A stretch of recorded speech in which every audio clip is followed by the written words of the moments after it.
Welcome to Building Resilient Families.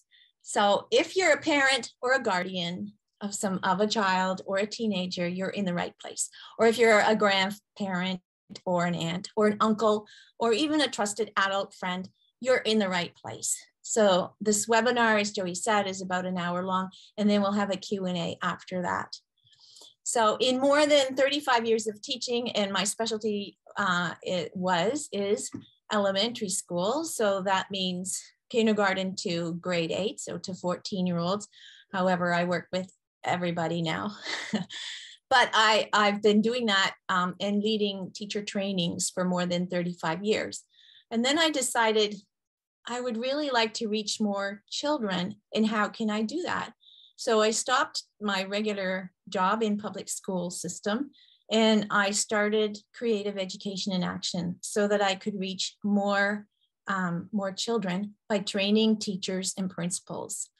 And so that's what I do. I train teachers and principals in programs that I have. And I really believe that we need to train everyone in the community. So I have a program for leaders as well. And I have a program for parents. And I'll tell you about it at the end of the webinar. But I'm really excited. Pardon? Working on anything for politicians? Those are leaders. Or yeah, those are leaders. So sure, send them my way. I'll straighten them out for you, Lisa.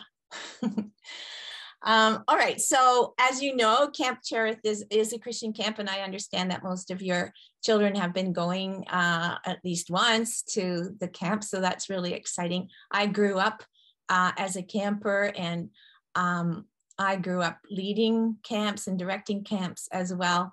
So I find that the activities that we do in camp are so engaging. And so a lot of my activities that I do and that I train teachers in, they're camp inspired, really. And they're also, and the kind of program I have in social emotional learning, which you'll hear me refer to as SEL, which is really the soft skills or the interpersonal skills. Those are biblically founded principles. So the way I teach it is so that everybody understands it. So, but the basis is the biblical. Sophia, are you able to let people in as they come in, or should I do that? Yeah, I've got it. Okay, great. All right, so I'm going to start my PowerPoint.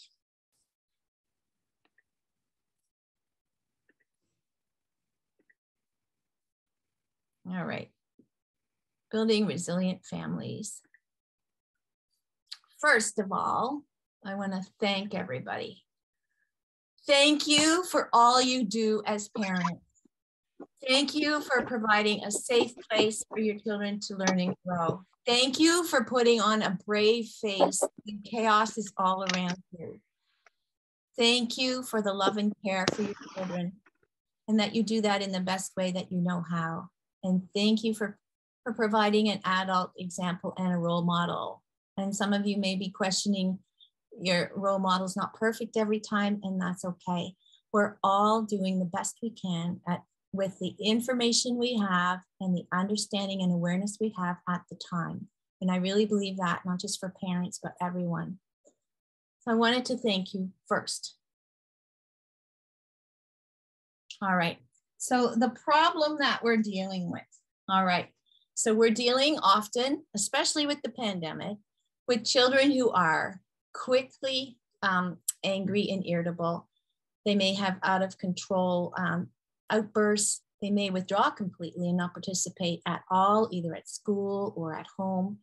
They may be worried or anxious and have negative thoughts, and they may distract or interrupt or disrupt, okay?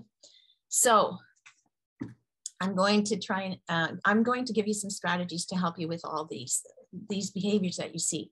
So today we're going to learn signs of trauma, because there are a lot of children who are traumatized because of some of the impacts of the restrictions that we've had in the pandemic, not being able to see their friends, having to do schoolwork at home and maybe not having enough resources or computers for everyone, or other people in the room while they're trying to learn, and then going back to school and then back to online and then back to school. And it's been really hard on kids, and there's a lot of disruption. And of course, and there is with the adults as well. And so putting the kids and the adults in the household together, it can cause a lot of stress. So I want to help you with that today. So I'm going to give you a lot of practical strategies for yourself and for the kids in your household. And the number one reason we can't move forward when we're feeling stuck. So we're going to learn that. What is that? And where you can learn more. So I'll tell you a little bit about the program that I have, should you decide you want to go into a deeper dive with this material. And then I have a free set of social emotional videos for kids, which I'll tell you how to access. And they're really fun. They're done all through the arts. So I'll teach you more. I'll tell you more about that. And then at the end, we'll do a Q&A, as we said. All right. So these are some of the social skills that are needed. And I'm just going to give you a moment while I'm quiet, just to read that slide. So I think it will resonate.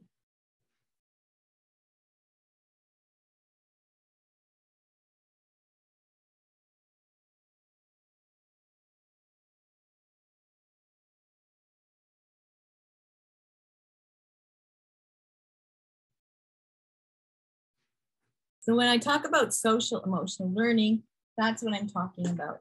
Learning some of these social skills, and then how do you deal with your emotions? So if your own personal self-care is constantly pushed to the side, which often happens as parents when we feel like we have chaos all the time in our lives, then I invite you to listen really closely right now and see if you can be free of distractions as much as possible. I know there's kids in the house.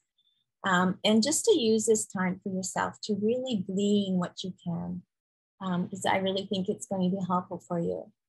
And of course, the more effort you put into getting it for yourself, the more you'll get. And that's just how it goes.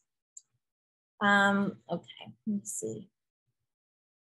I have that one handout for you, and I think I already said that. So what I believe, I want you to know this, what I believe is that when people have well-developed social and emotional learning skills, or SEL skills, they can be successful regardless of socioeconomic class, academic grades, or circumstances around us. We can be successful, children and adults. As well-meaning parents and leaders, we react to behaviors and attitudes. Reacting doesn't work to maintain a sense of peace. Just like we must plan a consequence for our children's behavior before it happens, we must be proactive or preventative with social and emotional skills. And that will enable us to be loving, nurturing guides, which is what we want to be for our children. So even in teacher training, teachers, we learn about how to deal with behaviors, but it's almost too late then. What we want to do is, because that's kind of reactive. We look at children, how they behave, and then we react. What we really want to do is give children tools to manage their own emotions and their social behaviors. And that's preventative or proactive. And that's what I do. As well, we must make sure that we connect with our children, even when we don't want to. They must know that we believe they are capable. We believe their intentions are good. We'll talk more about that. And then we help nurture them to be decent, acceptable, and contributing human beings. All right. So what is SEL? Social emotional learning is a methodology that helps students of all ages to better comprehend their emotions, to feel those emotions fully, and demonstrate empathy for others.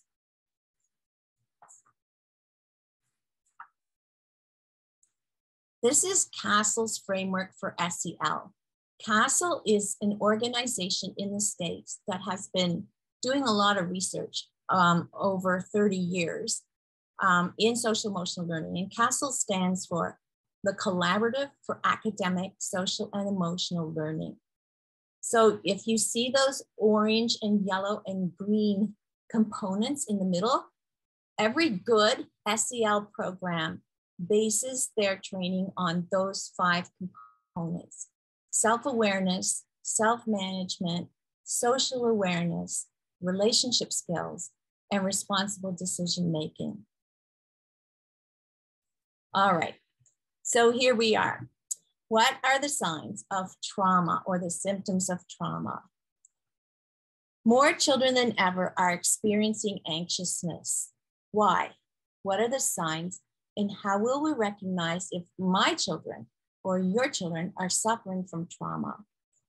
So we have depressive symptoms or anxiety, feelings of fear, terror, or under pressure, being in a state of constant alert all the time, nightmares or trouble sleeping, depression, which is a state of really severe sadness that's ongoing, changes in eating habits or loss of appetite, symptoms of psychological trauma, shock, denial, or disbelief, confusion, difficulty concentrating, anger, irritability, mood swings, anxiety and fear, guilt, shame, or self-blame, withdrawing from others, feeling sad or hopeless, feeling disconnected or numb.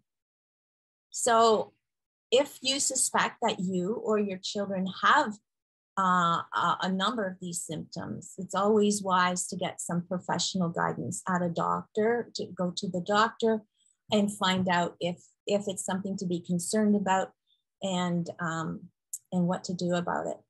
In the meantime, social emotional learning is more preventative.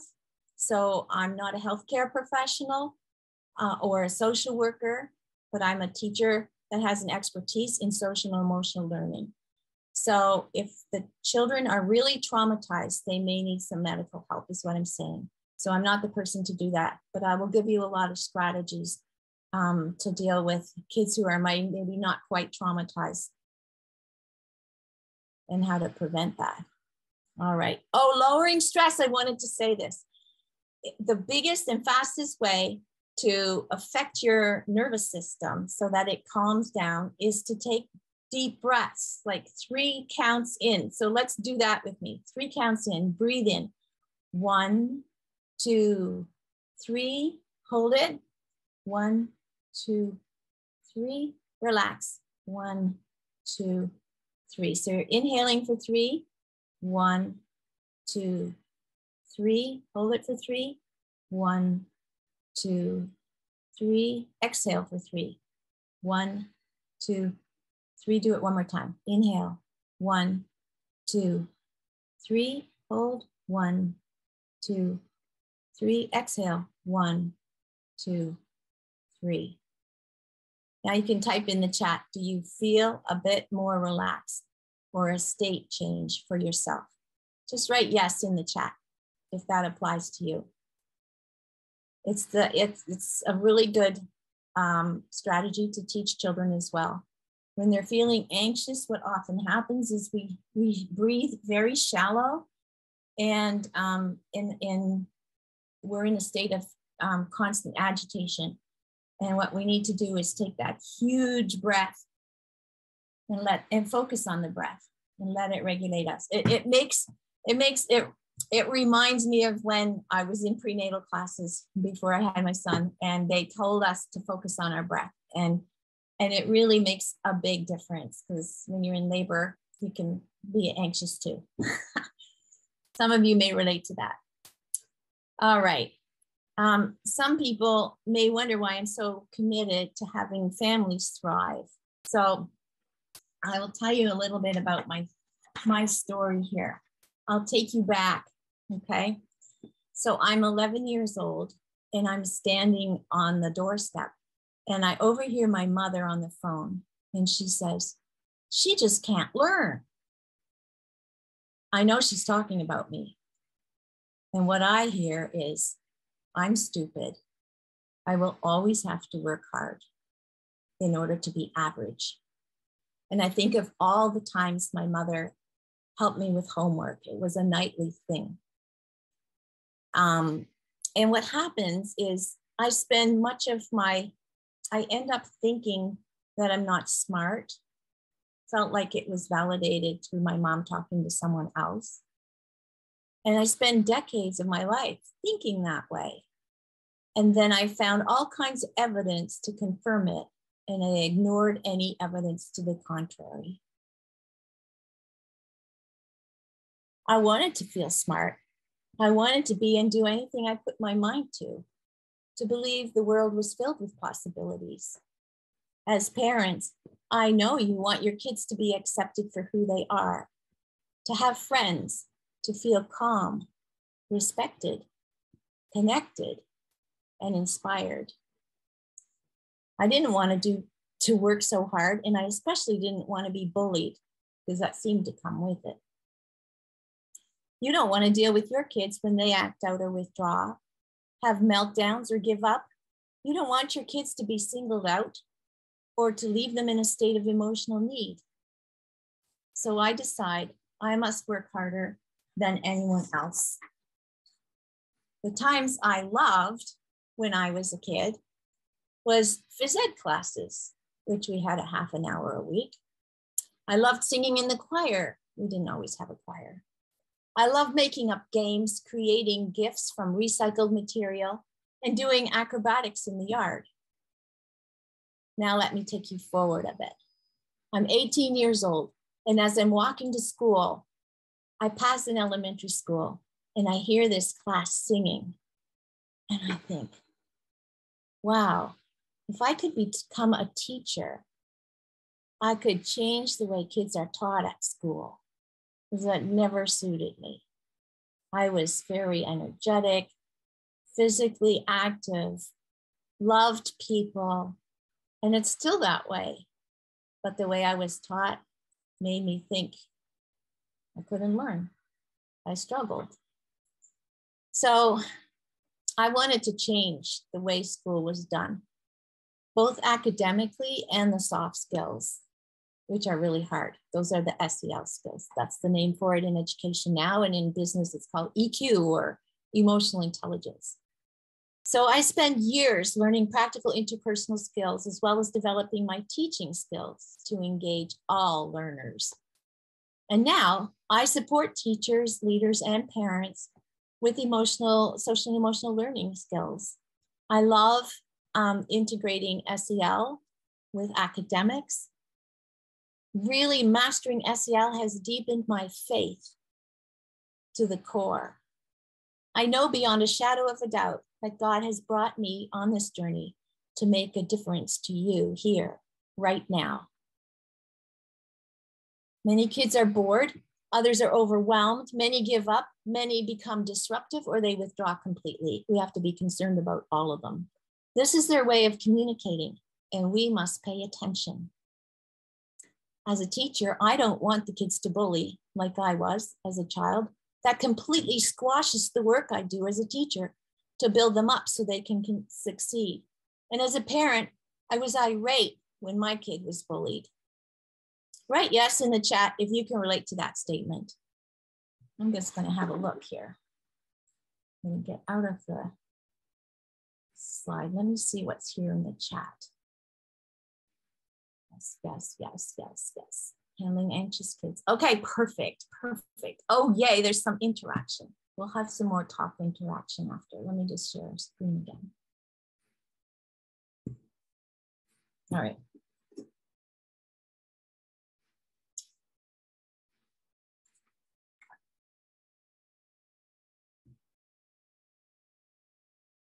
All right. We want our kids to experience feeling worthwhile. We want them to have curiosity. We want them to discover stuff. We want to model their lives on Christ. We want them having fun, being engaged emotionally, having a sense of peace, and a loving relationship with God. In your handout, I have 20 ways to deal with stress and overwhelm for you and your children. You'll be able to refer to it later. It's a free PDF, and you do have to sign up for it, but If you don't want to be on my mailing list after that, you can unsubscribe. It's not hard. As caring parents, we must look after ourselves first. It's kind of like when you're on an airplane and they ask adults to put their own oxygen mask on before you put the child's oxygen mask. Because if you're not able to breathe and you're not able to function in your house, for example, then you're no good to the people in your care. All right, so feel the emotion. Here's I'm just going to go over a couple of these in this handout. Feel the emotion. Allow yourself and others to feel their emotions. Okay, if you need to cry, you have to do that. You can go to the washroom, or if you have to call a friend, it can help. All right, you need to get rid of some of those feelings first. Model acceptable ways to experience your emotions. You can tell your kids to do something, but if they see you do it, it's much more imprintable. You are role models for your kids, whether it's positive role models or negative role models. So if your feelings are getting the better of you, or even before they actually do things like pound a pillow or count to 10 slowly out loud so they can hear it. Expressing some words in gibberish, not swearing. And children mirror their role models, so we have to remember that. And as we adjust to the new normal, whatever that is, many of us are grieving, and that's normal too. We can find ourselves going back and forth between different stages of grief, such as denial, like what is happening is not real, or bargaining. If I stay isolated right now, things will go back to normal tomorrow. Or really sad about losing a job, or about the future, or about the present situation. And finally, accepting change. When we get to this point, we are over the grieving. Have an attitude of gratitude. Thank God for small things, large things, routine things, and life itself, for the opportunity to make a difference in a younger generation, to listen to the lament of a partner, a colleague, or a friend, doing something kind to lift someone up, and notice the difference gratitude and acts of kindness make for you. All right. Separate the feelings from the facts. When someone says or does something that upsets us, we make it mean something, and we mesh the feeling with the fact. For example, Doug is late again. He always does that. And I'm sitting here thinking he's had an accident or worse. Then he walks in as if nothing is wrong. What's the fact? The fact is, Doug is late. Doug walks in calmly. Those are the facts. The emotion, I am worried, scared, and angry. Doug loves to get me upset. Separate the fact from the emotion and from what you're making it mean. Then you think, okay, if you can manage to do that, even afterwards, like maybe it's hard in the moment, especially at first when you're not practiced at this. But once you can settle down, sometimes you can think back on it and go, okay, these are the emotions and these are the facts. What do you do with the emotions? Here's a fun exercise you can do with those emotions. Throw away the stress. So I get people to write down their 3 recurring stresses on a piece of paper in point form. And when they've done that, I get them to crumple it all up and throw it out, or throw it as far away from them as they can. Because yes, we do have to deal with our own emotions, but when we're trying to problem solve about Doug and being late, if we got that emotional component in there, we're not going to get very far. We have to deal with the emotions, and that's what this throwing away symbolizes, before we can deal with the problem itself. All right. So throw out your stress. So this is the settle chair, I call it. So just like a snow globe or a bottle of glitter in water, when you're upset, it is spewing all over the place. Imagine the snow or glitter in your feelings. You may need to sit in the settle chair to settle your feelings. Otherwise, they can get all over the other people in ways that you don't mean to. Okay? And have some books and a teddy bear and quiet music near your settle chair. And model sitting in the settle chair voluntarily when your feelings need to be settled. And remember, you are not your feelings. You have feelings. They just need to be taken care of. Then you can be yourself again. If you model it, your children will want to do that too. And they'll start being aware of when they're upset and need to be in the settled chair. And it's not a timeout chair, it's a settled chair. Okay, timeout is punitive. We don't want that. This is a positive thing. I have to look after my feelings and then I can be myself again. Here's another strategy. Sometimes we need to vent, but you don't want to have a negative recording on repeat in your mind. If you're telling everybody that you know the negative feelings that you have, what you're doing is you're causing a path, a well-worn erosion path in your brain, and it becomes a go-to thing. You know, water finds the widest and deepest path to go down the hill. Well, imagine that in your brain. If you are, it's okay to vent to one or two trusted people, but then replace it with positive thought so that you don't create that ditch in your brain where you're always negative. And this is how you do that. You create a statement of possibility. So you can do this with your kids too. Brainstorm a lot of positive words, ways of being. So optimistic, generous, calm, open, inspiring, empathetic, etc. Okay. If they're younger children, easier words, but it's the same concept. And then pick 2 or 3 words and put the words I am in front of it. So I am positive. You might not feel positive in the moment, but if you do this and you internalize it, you will start changing the feelings that you have too. I am positive. I live in a world of possibility. I think and act on my possibilities. So that's a nice little exercise and it works. It's great to do it every morning when you get up.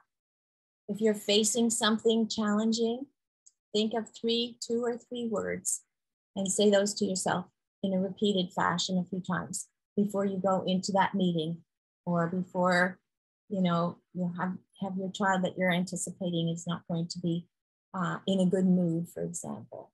All right. So let me see.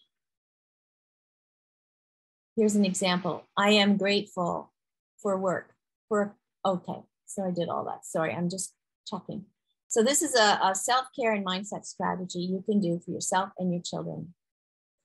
All right, next one. Encourage the intention. So as parents, we want to raise our children to be the best possible version of themselves that they can be. So this is a book that I have never read a better book when it comes to raising children. And this is written by a social worker. I happen to know her, Hannah Beach, and a teacher, Tamara Newfield-Stryjak. They have very down-to-earth, realistic examples in the book. And one thing they say is encourage the intentions. So I could see you were trying not to hit Tom. That is called self-regulation. Keep trying like that the next time you have those feelings. You will improve. So the time between an impulse and an action, like if the child wants to throw something at somebody else and they get that impulse, there is up to 7 seconds, they say, before they take action on it. And some kids don't have any window. And so if you encourage, I could see that you were trying not to throw that before you actually threw it, and don't focus. They already know what they did wrong. So don't focus on hitting Tommy with the book. Focus on your intention. And if you stretch that out more and more, you will be able to control that impulse. And that's called self-regulation. And I think self-regulation is on the report card with those, I think it's self-regulation. There's a whole lot of learning skills and work habits. And I believe that's one of them. It's talked about a lot in schools. Okay.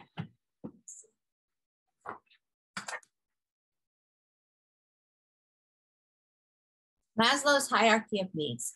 So I think he was a psychiatrist or a psychologist, I can't remember. And he did this very famous model here. The bottom 3 tiers need to be met first before we can expect students to do, or before we can expect children to learn academics, for example, or do any kind of abstract thinking. So physiological needs, food, water, warmth, and rest, of course. Safety needs, security and safety. So I want to talk about that for a minute, because what happens is, here's an example of security. If we say, no, you're not to have any candy right now. So we've drawn a line in the sand for the child. It is the child's job to push against that boundary and see if they can budge it. They might sneak, they might ask again. They're very creative. They could do a whole lot of different things to get that candy.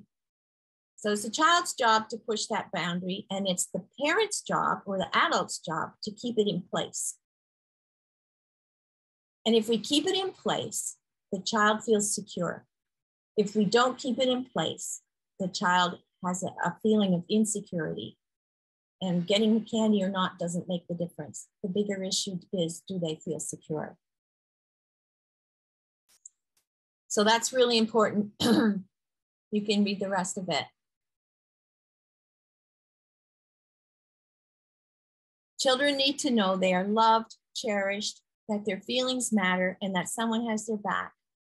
So we can think of creative ways that we could teach that to our children and to make them feel secure. Here's another little strategy which a friend of mine uses with his special ed class. He says, he told me a story once. He said, I taught my kids, my students, to go like this and look away when they needed a few seconds to collect themselves before they reacted in a way they feel sorry for. So this high school kid, he was late to school. He was kind of running down the hall. The announcements were on already. He's the only one in the hall, and this teacher follows him, a teacher who doesn't know him. And he was ready to just blurt something out to that teacher who was about to say stop, or did say stop actually, don't run. And that child was reactive. And what he did was what he was trained to do. The teacher didn't know this signal. And he went like this and turned away. But the teacher understood the signal, the body language. And that gave him a few seconds between his impulse and his action. And he was able to react in a way that didn't get him in further trouble. So you can teach that to your kids too. I think it's really important. Or this is what I say to teachers, and maybe you have a reason to say this to your children too. If you have lots of things going on and you don't want to be interrupted right now, and you've got a child who's interrupting you, you can use the hand up, but look directly in their eye. All right. And that means, chill, I'll get to you. I need to finish this first. Okay. So that eye contact in that case is very important.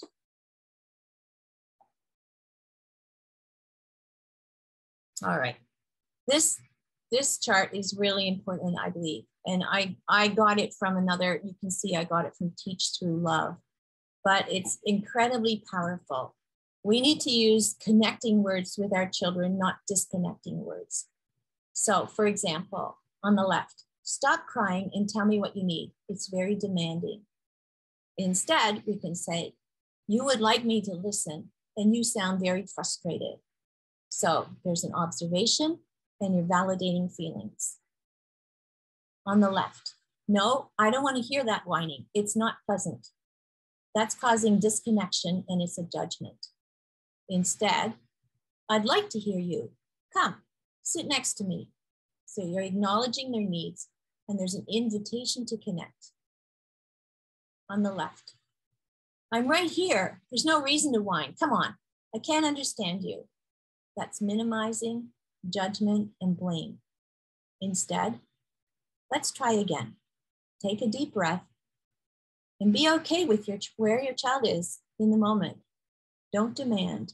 Focus on regulating the emotion. On the left.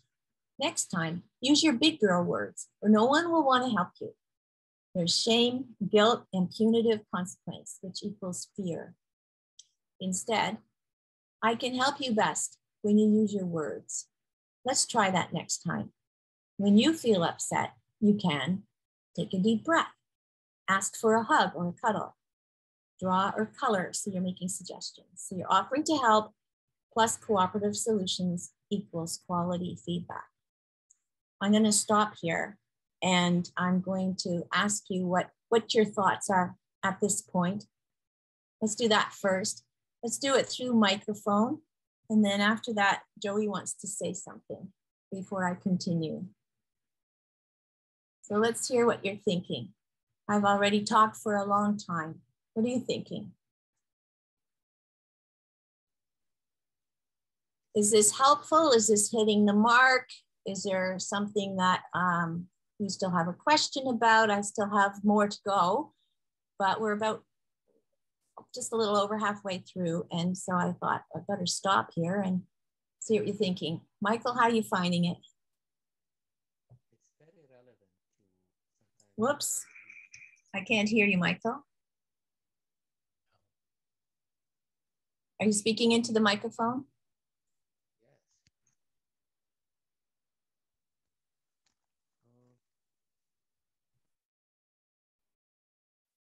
All right, he's got some technical things he's working through. Anyone else want to say how it's landing?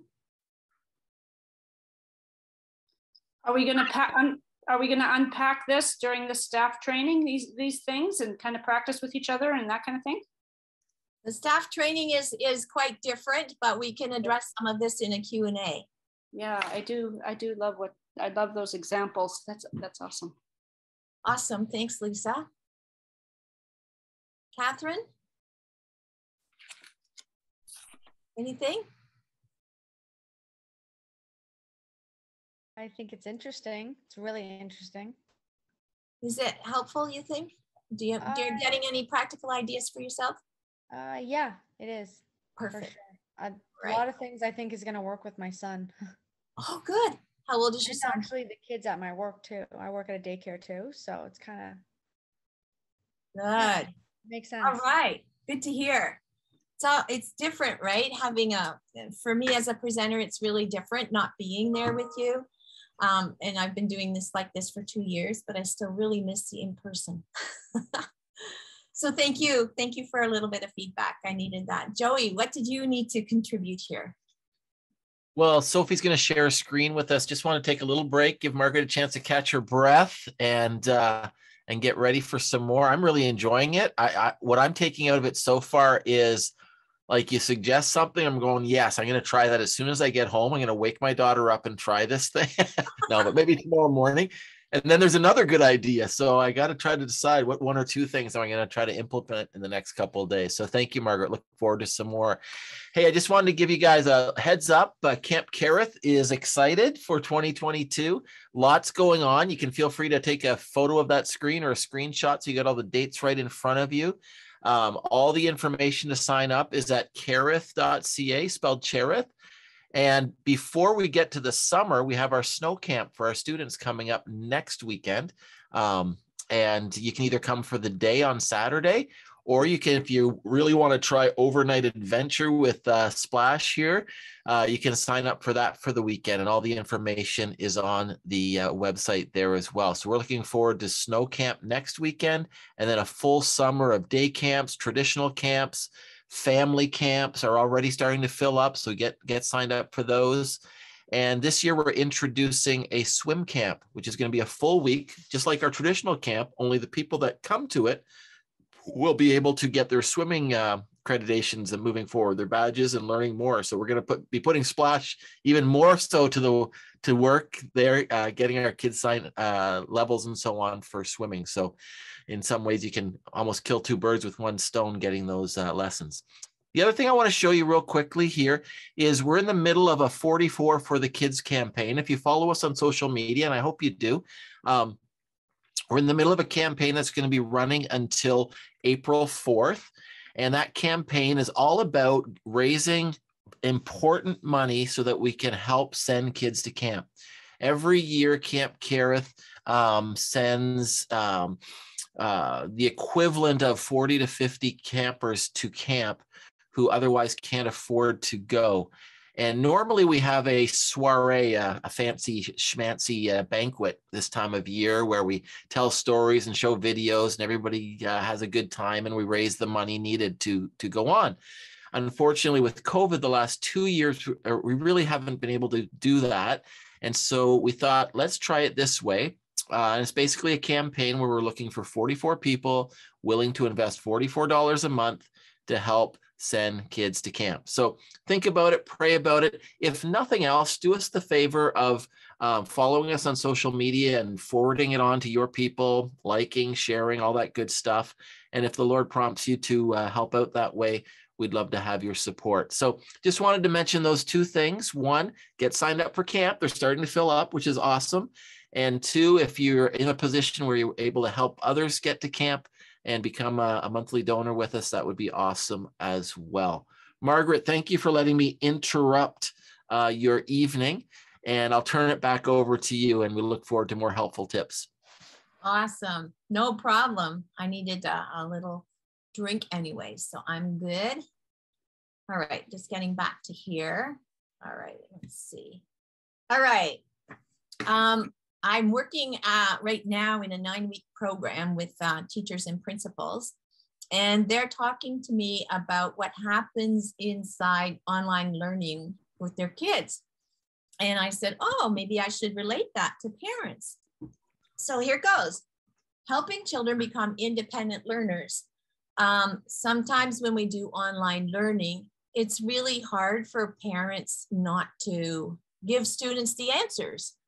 And so there's teachers that are asking questions to make students think, and parents who whisper the answers in the background, and the teachers can hear that. So I don't know that this has ever happened to you, but I thought I would mention it, that teachers, when they ask questions, they're asking the kid to think. And so we need to pause. When we want our kids to think, we need to pause so that they can think before they come out with any kind of response. And then the other thing is, I think in the school system, we grew up thinking that mistakes are failures, and they're not. In kindergarten, kids and preschool, they make all kinds of mistakes because they're trying things out. I just still remember my son when he learned to walk, and he would fall a lot. And that was just part of walking, and we didn't scold him for it. We just encouraged him. And so in school, though, it becomes like the red X is the dreaded thing. And we start taking on shame when we have mistakes, because we see that not just we have mistakes, and this is where we can improve, but we often internalize it as we are a mistake. And so that builds up shame. And so we have to be careful, really, to praise our children's efforts, okay? Just like we did when they learned to walk. We have to praise their efforts in whatever they do, in their schoolwork, kids who have hobbies where they have to work really hard to get something built or to succeed at something, or even in technology, we praise their efforts because it's their efforts that will bring success. So I wanted to say that on behalf of the teachers and principals I'm working with right now. All right, so what is keeping us from thriving? If I look after myself physically, emotionally, mentally, and socially, if I plan effectively, which is kind of hard when everything changes all the time, if I work smarter, not harder, will I thrive as a parent? Well, often what's holding us back, you know, we have stuff that holds us back. And so we don't always thrive when we meet all those conditions. And we wonder why, because we feel like we're completely stuck. And I know that we've all felt like that. So what I've noticed is that most of us really want so much to give our kids wings so they can soar. And often what's holding us back is our own limiting beliefs. And they keep us from thriving. What's underneath actually runs the show. Deep-seated beliefs like, I'm afraid it won't work for me, or I'm not lovable, or I'm not smart enough, or I'm not good enough. So what is holding us back from taking action? So here's a common belief. If I didn't have to always be the doing robot around here, I don't know, some parents feel like they never get to sit down and relax because there's always too much to do. So the limiting belief is on the line in between. And their limiting belief could be, I'm not good enough to figure this out. Versus, just like I teach please and thank you, I can teach my kids to pitch in.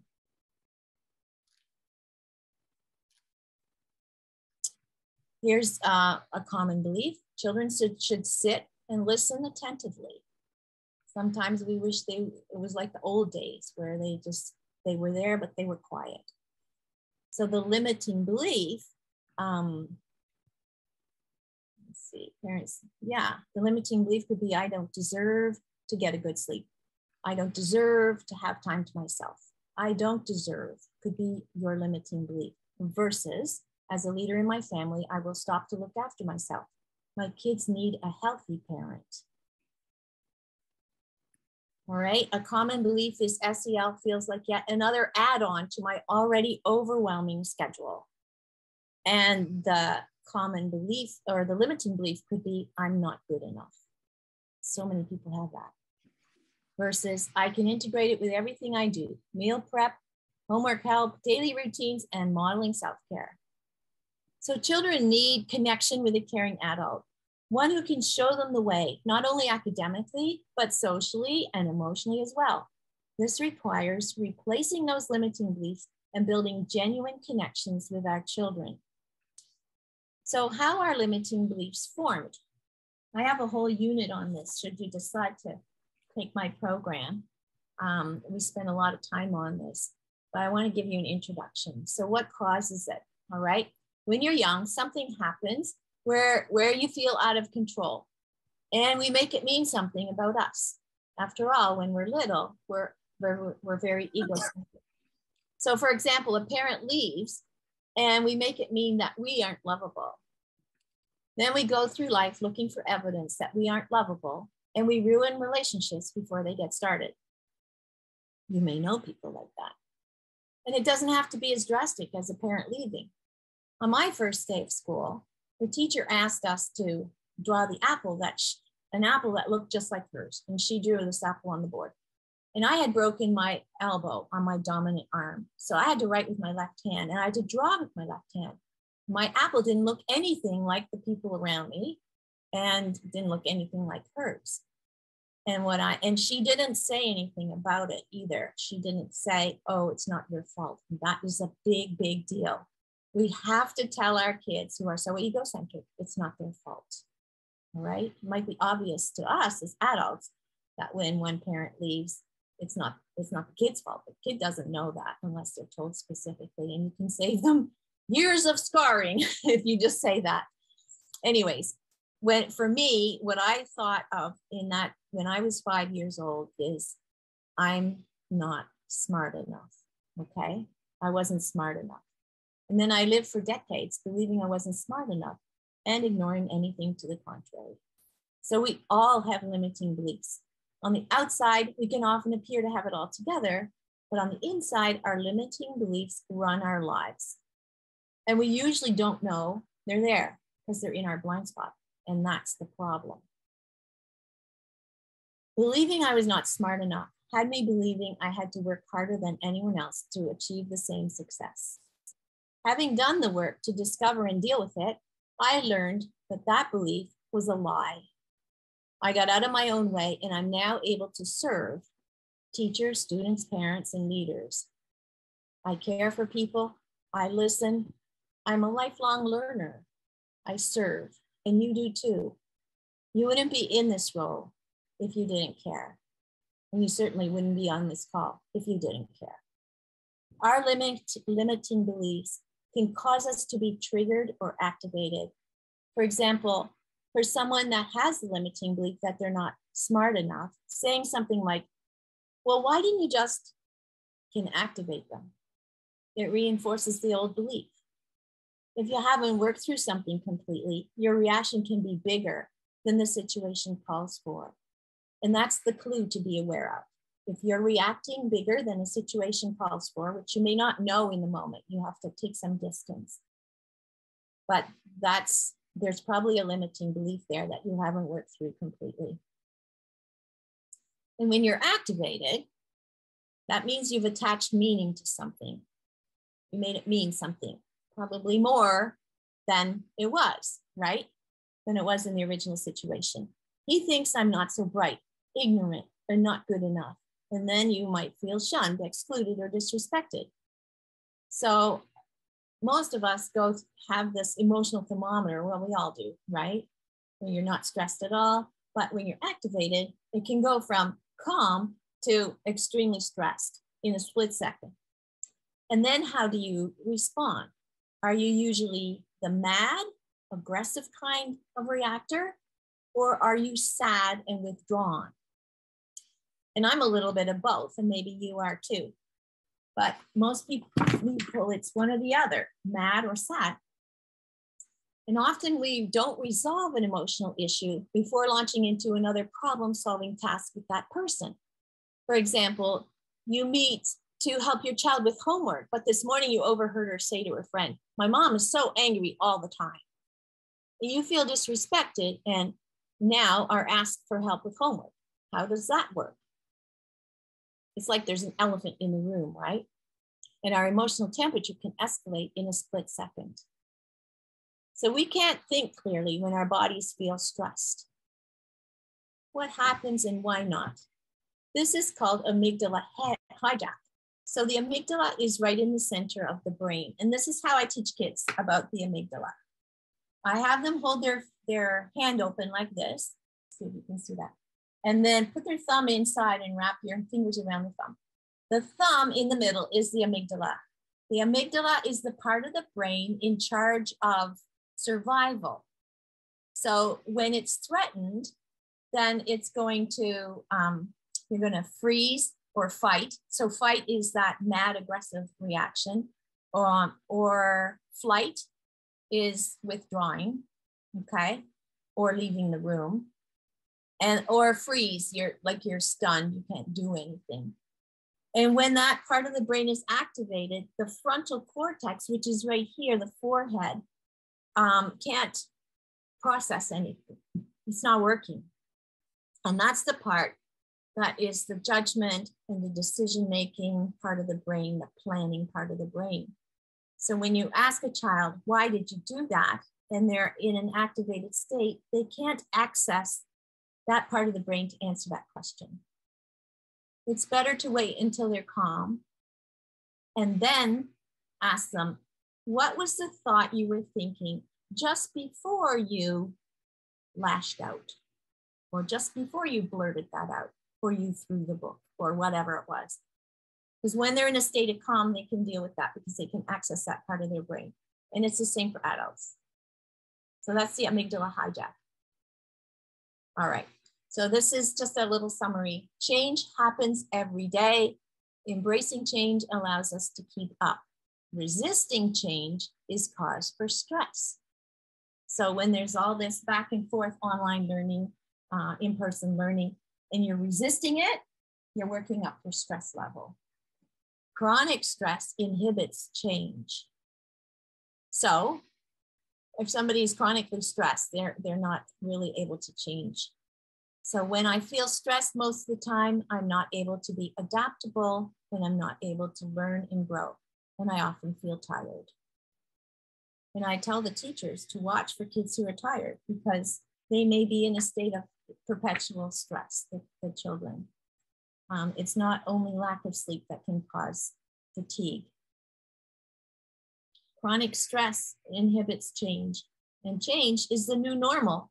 So when you're triggered or activated, you can consider it an invitation to work on a limiting belief.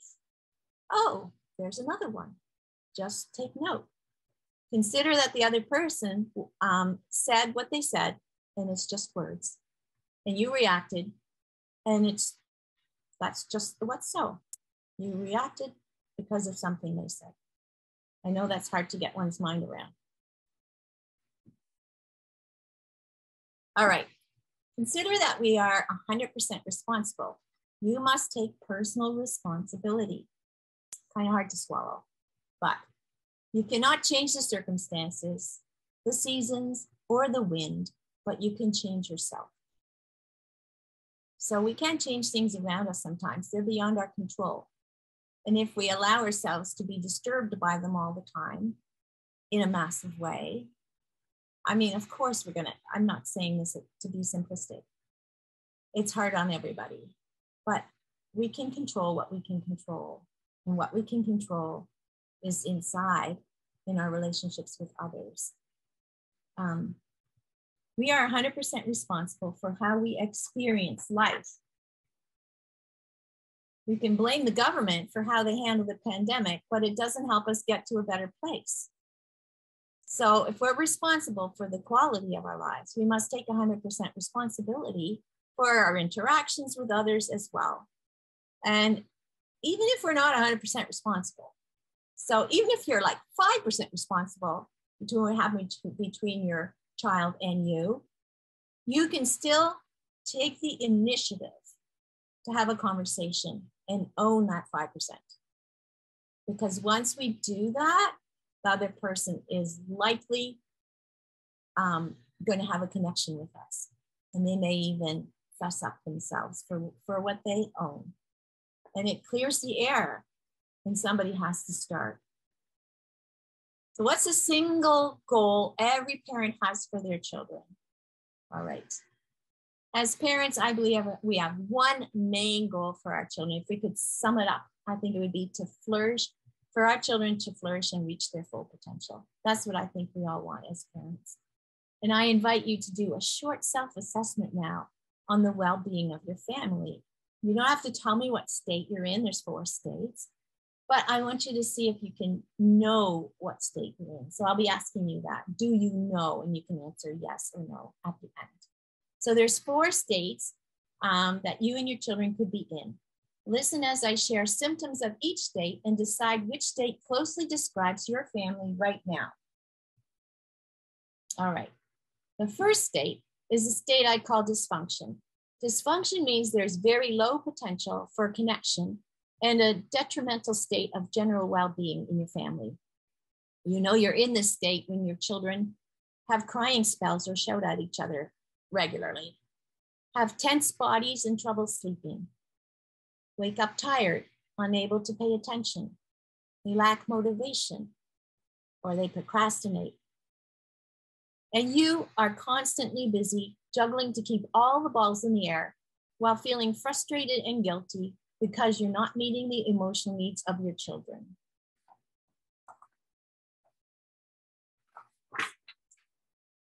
So basically, your kids are out of sorts, you have family meltdowns, and they're a daily occurrence, and you're feeling stressed and overwhelmed, entirely responsible for their emotional wellness. So that's a state of dysfunction.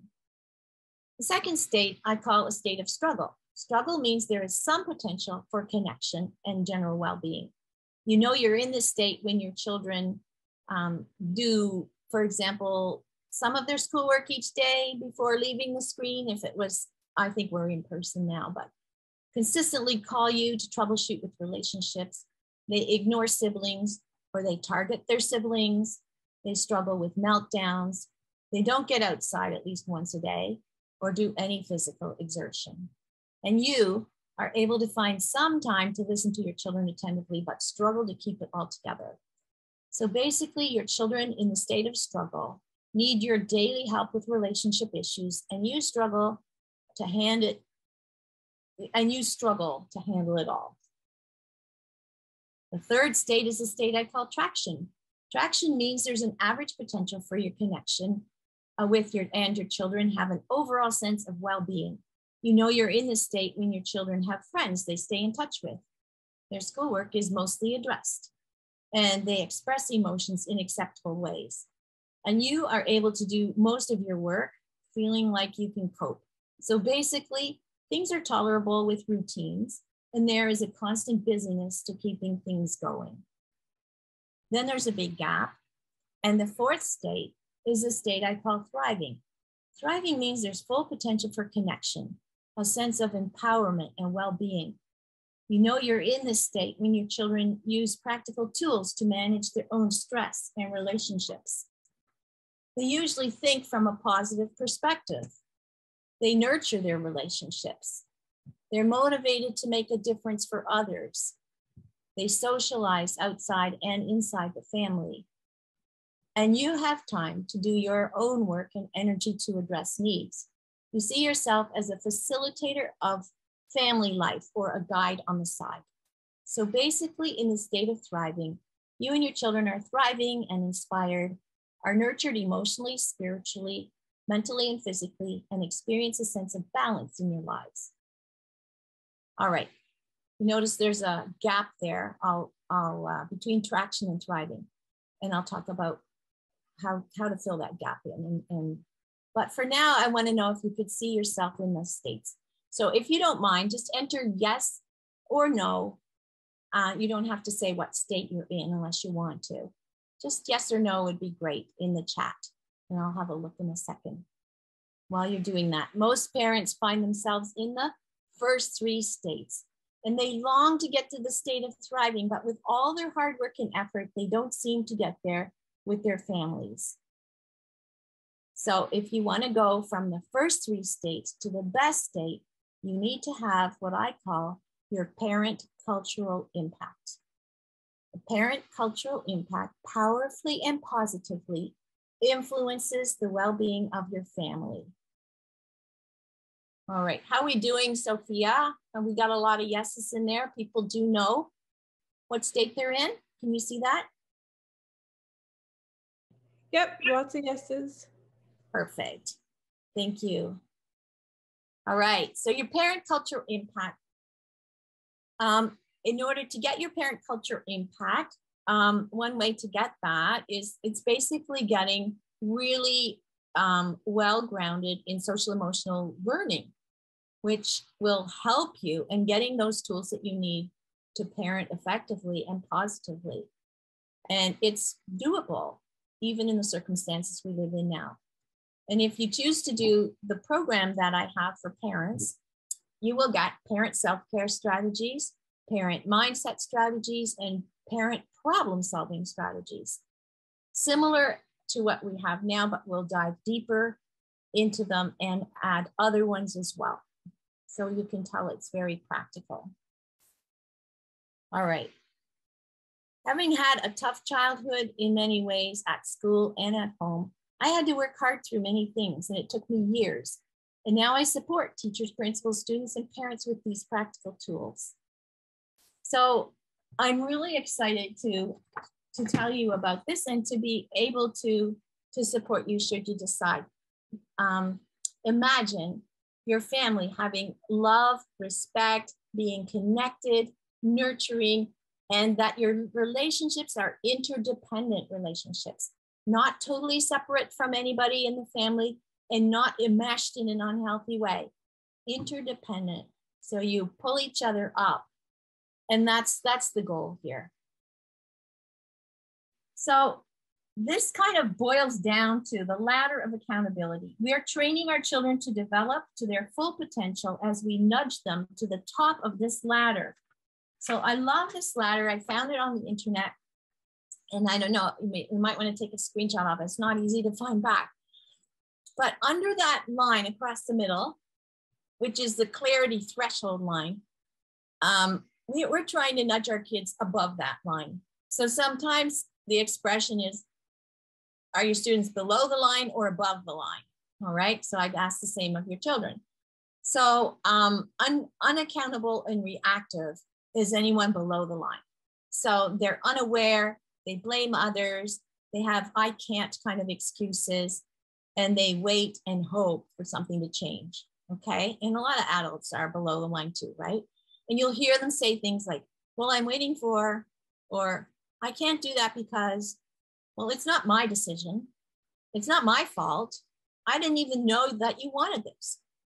Or are they above the line? So they're accountable and they're proactive.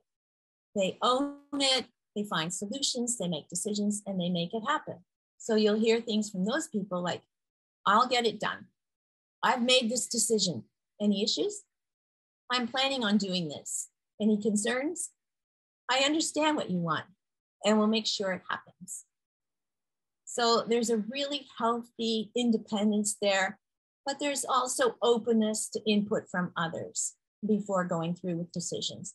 And that's where you want to get your children to that point. So what if you don't learn social emotional skills and have your family use them daily? Are your children going to reach their potential? Are you going to lose your dream to nurture your children to be the best version of themselves? As parents today, it's totally possible to continue down the path you were on before and remain stuck, staying in your current way of thinking, doing what you've been doing, or courageously go with me, for example, as your guide down the path. Consider parents who don't intentionally train resilience and growth mindset cannot achieve maximum potential inside their families. And a lot of us as parents haven't had this training in childhood either. So we need to get it for ourselves as well. So ask yourself, what does it mean to me to have my kids nurture their own relationships, to have them listening and engaged in their learning, to be responsible and empathetic? And for yourself, what does it mean to me to make an impact, save time, and feel energized in my role as a parent and in my other roles in life? Imagine if everyone learned SEL skills and they were taught by caring, connected role models who replaced their own limiting beliefs and exuded a sense of possibility for every person they interact with. Far more kids would grow up shining their light in a world that needs all of us to make our difference. I challenge you to take one thing, like Joey had said, one thing from the list and implement that. We had an introduction to some SEL skills, how to nurture our own self-care, that's in the handout, separating the facts from the feelings, how to calm down in the settle chair, how to create a possibility, having connecting conversations with our kids, and that our limiting beliefs often keep us from thriving. Which one are you going to do? Enter it in the chat.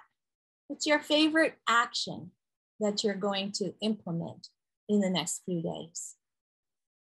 I'll look at the chat in a few minutes. What we have done today is the tip of the iceberg. Since so many children and parents are challenged right now, I've created a program, it's 1 hour a week, in which I provide training on these concepts and much more. Inside the SEL Wisdom for Parents program, we take a deeper dive into the broad field of social emotional learning, release your limiting beliefs, and learn practical strategies for implementing SEL concepts with children. For example, the Make It Right formula, which is about trust and forgiveness and reconciliation.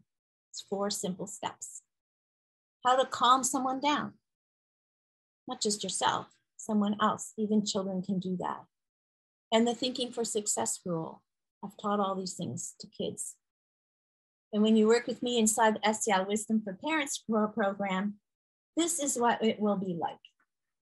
We will log into Zoom, do a check-in with each other, interact with a new concept, and get your questions answered.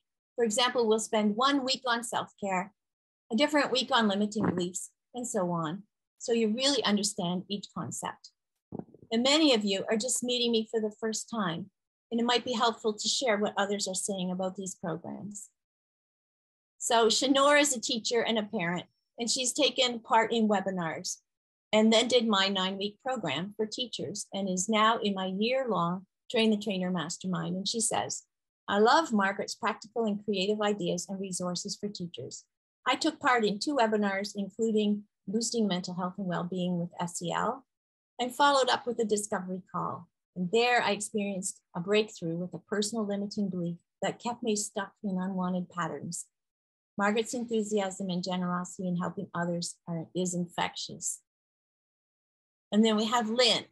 Lynn is a former superintendent of schools, and she got to know me in the last couple of years, because she interviewed me for a couple of podcasts. And she says, anyone who's looking for guidance on how to teach children or students won't look elsewhere when you see what Margaret has to offer. She has impacted countless students, parents, and educators all around the world. All right. So inside the parent program, you can register. It starts on Monday, the 21st. You can celebrate Family Day all day, and then know that things are going to improve, because that night it starts at 8 o'clock. So it'll be on Monday nights, running for 9 weeks, and it's about an hour to an hour and a quarter. So I made it in the evening on purpose so that hopefully you would have a little bit of space. And your kids might either be getting ready for bed or being able to be looked after by another adult. If you register before Friday night at midnight, I'll give you this discount code. It works until then for 10% off. And I will show you how to navigate that in the site. Oh, I have to share this too. So when you go to my website, which I will show you, it's, let's see. All right, I will tell you. Just go to creativeeducationinaction.com and navigate over to SEL Wisdom for Parents. Read the information sheet. If you're interested, you can sign up there and enter the discount code. It's as simple as that. If you have a problem, just email me, and the email is on the handout. So I wanted to tell you this just before the Q&A. When the pandemic first started 2 years ago, I thought, what can I do for the kids? Because they're all home now, and they have nowhere to go. Like they only had home, right? Usually they have school and home, and they have their friends, and now they couldn't have their friends. And so I created about five or six videos, 20 minutes each, to help them learn the material we are learning tonight. And I'm really excited about them because they're fun. They're involving the arts. So they're music, dance, drama, visual arts, and poetry are involved. And story. Every lesson has a different story. And so if when they watch the 20-minute video, they'll be doing extra activities without being on screen, which is good, for a long time afterwards, because each lesson has something they can continue with. So you can register on my website for that too. SEL Wisdom for Kids. It's free during the pandemic, but you do have to register. Okay, so that's it. I'm getting ready now for the Q&A. See if you can go from surviving to thriving. I love those two pictures. All right. Margaret, thank you so much.